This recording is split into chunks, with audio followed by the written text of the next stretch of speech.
suis parti en Écosse, nation la plus au nord du Royaume-Uni. Et entre les montagnes et les villes qui te font replonger dans l'époque médiévale, j'ai pu découvrir un pays magnifique. Je te raconte ça maintenant.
Alors aujourd'hui on va se retrouver à Édimbourg, donc on va aller visiter le château d'Édimbourg, très emblématique dans la capitale de l'Écosse. Bienvenue à Édimbourg, capitale de l'Écosse. Édimbourg, c'est une ville au style très atypique, remplie d'histoire. Cette ville a la particularité d'être surdominée par un château, le château d'Édimbourg, qui est un château très connu et très touristique. Ce château s'élève sur un rocher volcanique des hauteurs d'Édimbourg. On y a un panorama incroyable sur la ville. On approche du château d'Édimbourg, donc pour y aller on est passé par Princess Street Garden, donc qui est un très joli parc à visiter.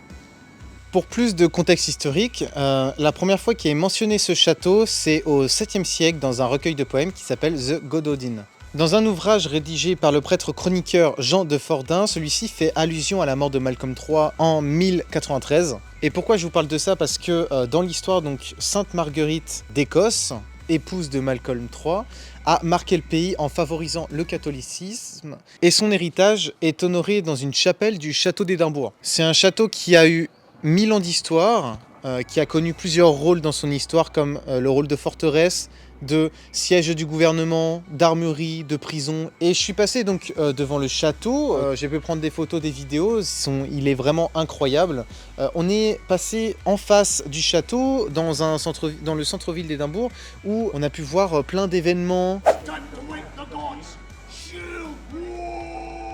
Des gens avec des hiboux, des animaux, etc. Un mec qui jouait de la cornemuse aussi. Et ça donne une atmosphère vraiment incroyable quand tu visites la ville, quand tu visites l'Écosse. On se trouve ici à Victoria Street, rue dont J.K. Rowling s'est inspiré pour créer les chemins de traverse, où se trouvent tous les magasins de magie dans Harry Potter. Bon, en fait, c'est un peu plus compliqué que ça. J.K. Rowling n'a jamais confirmé que Victoria Street était la source de son inspiration pour le chemin de traverse dans son œuvre Harry Potter. Disons que, comme on a pu le voir dans mon vlog à Londres, on voit vraiment à quoi peuvent ressembler les magasins qui sont décrits dans le livre, qui apparaissent à l'écran dans les films. Mais pourtant, J.K. Rowling n'a vraiment jamais confirmé dans aucune interview, dans aucun article de presse, absolument rien, la source de son inspiration pour le chemin de traverse.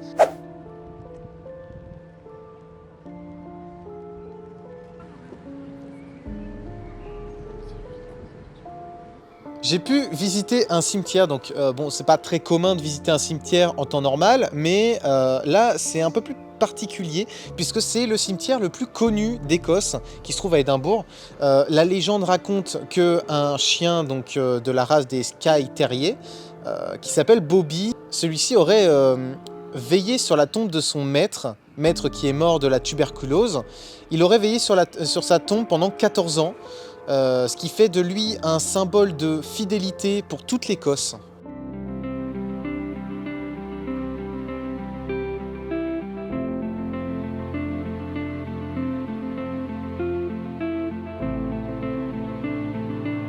Ici on est au Loch Ness, lac qui abrite, d'après la légende, le monstre du Loch Ness. Voici le Loch Ness, le lac le plus connu au monde. Ce lac s'étend sur un diamètre de 39 km et une profondeur d'environ 272 mètres. Mais ce qui rend ce lac aussi connu mondialement, c'est bien la légende du monstre du Loch Ness. Cette légende, elle part de très loin puisque elle remonte au 6e siècle dans un récit qui s'appelle Vita Columba. C'est une autobiographie où l'auteur aurait sauvé son disciple d'une mort certaine, car celui-ci se serait fait pourchasser par un monstre gigantesque. On n'a pas eu une seule preuve d'un monstre dans ce lac pendant des siècles, jusqu'à ce qu'une photo soit prise, donc celle-ci, montrant un monstre littéralement dans ce lac. Et ça, c'est une photo qui a fait le tour des médias et qui a fait frissonner le monde entier, même si on s'est rendu compte plus tard que c'était un prank en fait. Pourtant, le mystère persiste toujours. Personnellement, moi, je suis allé près du lac, je n'ai rien vu, hein, mais vous pouvez aller vérifier si vous voulez.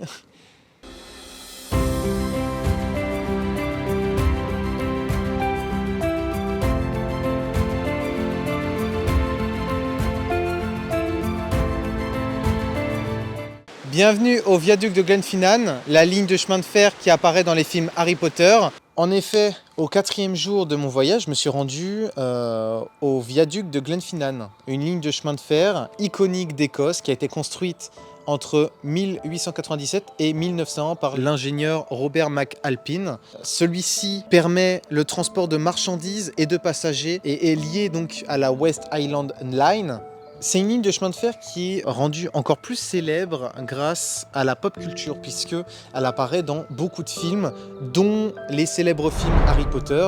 Tu peux donc faire le tour du viaduc de Glenfinnan et monter sur des montagnes qui vont te permettre d'avoir une vue incroyable. Malheureusement, nous, on n'a pas pu voir le train puisque il était en travaux. En tout cas, les décors sont incroyables et je te conseille d'aller voir par toi-même.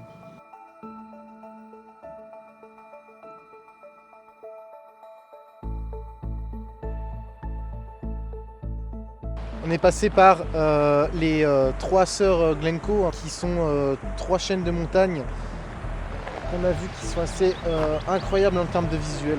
Je me suis rendu dans la région de Glencoe où on voit plein de chaînes de montagnes qui t'offrent un paysage incroyable. C'est ici aussi qu'on peut apercevoir le paysage apparaissant dans le film Skyfall. En conclusion, j'en garde un super souvenir de ce voyage. Tu peux voir des décors magnifiques, des chaînes de montagnes, des villages iconiques. T'as une atmosphère qui est vraiment particulière et je te conseille vraiment de voyager en Écosse. Bon, pareil, malheureusement, en vrai, en termes d'argent, c'est hyper complexe. Les prix sont très chers.